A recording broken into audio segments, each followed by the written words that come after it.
Dame, we'll start with the end. You needed one ball on that last rack. Yeah. A couple teammates have already thought you waited too many ball on purpose. Just walk us through the end of that and winning your second in a row. I knew once I got to that 3-point ball, the deep one, I was like, I could win it if I knock these down, just give myself an advantage going into my my bonus rack right there before that last one. So I knew I had a good chance. So when I got to the final rack, I didn't know my exact score, but when I missed a couple, I heard the crowd just oohing and eyeing. And once they kept doing it over and over, I knew I was still alive, because I knew they would have stopped if it would have been over for me. And then, like, the last two balls, I kind of, like, looked up, and then I missed again, and then I grabbed the next one because I knew I needed that one to win. So. What would it feel like to do this again 2 years in a row? I think last year it was the final round was a much lower score to win. Like, nobody really shot the ball great. So that one was fun, obviously winning the first time. And then this one, I felt like everybody shot at a pretty high clip. And the first round, the tie-breaking round, and the final round, everybody like shot well. So this one was, I'd say, a little bit more fun. I guess a little bit more rewarding because we had to really shoot it in, to win. So, this one feels good doing it 2 times in a row. Stamped the first one. How much did you feel like just the champ's advantage going last helped you out, like knowing the numbers that you needed throughout the contest? I mean, I think it's an advantage just because you can see a target. You know what you got to get to. You're not shooting just aimlessly where you like somebody can come behind me and beat this score. You're going to either have a chance to beat it or you're just going to fall short. But I think that's the only advantage that it is just knowing.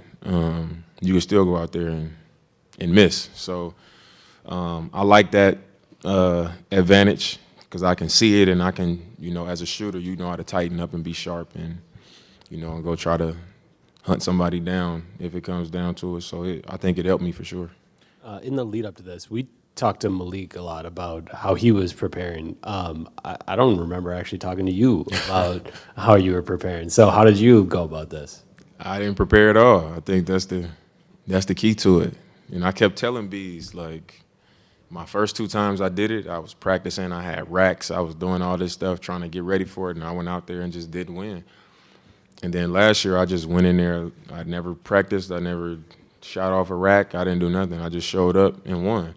So this year, I was telling them, like, you trying too hard. You doing all this practicing. You talking about it a lot. Like, just show up and just shoot. And I think that's what's going to be best because when you practicing all that, you just constantly thinking about it.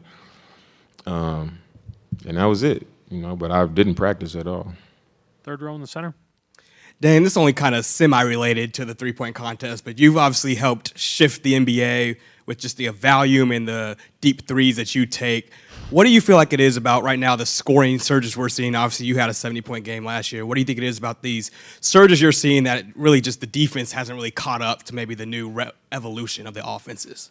I think the easy thing to say is like, oh, the defense in the league, But if you look at the pace of the game now compared to, how it was just a few years ago, it's a much faster paced game. And teams also shooting a lot more threes. You got a lot more guys on the floor that can make threes, that can make deep threes. So those things considered, it's going to lead to some high scoring. So I think that's what it comes down to. Jim in the front. Back to this, Dame. I know it's theater lighting, so I don't know if the 67,000-seat arena affected sight lines, but then also y'all had the green reflection from the court. And there was a lot going on, man. Yeah, I guess, what did that look like, feel like, and what was that sort of adjustment? I think my first shot of every round was like off. It was like really short or it was like to the left or to the right because it's just your depth perception is a little bit off because you see a crowd in front of you, but to my right is like way out there. I can just see like a crowd way high, up high, far away.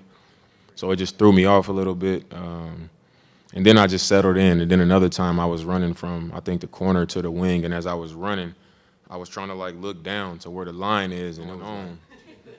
And I was like, I might have just shot standing on the line. I probably didn't get all the way behind it because it was like, I didn't know where I was at on the floor, and it kind of confused me for a second. But I don't think it really distracted me that much, you know, from shooting. I think everybody kind of tuned it out at some point, but I'm sure everybody had a moment where something happened and threw them off a little bit.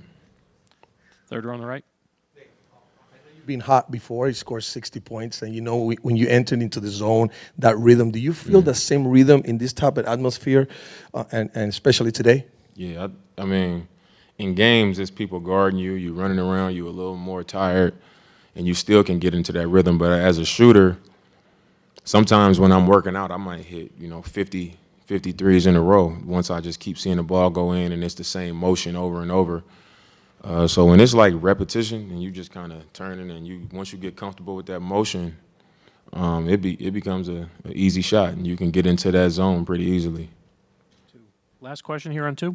Dame, Lachlan Ross, NBA Australia, to come down and visit Australia a couple of years ago. What were your favourite things, and do you think we'll ever get to see you back there?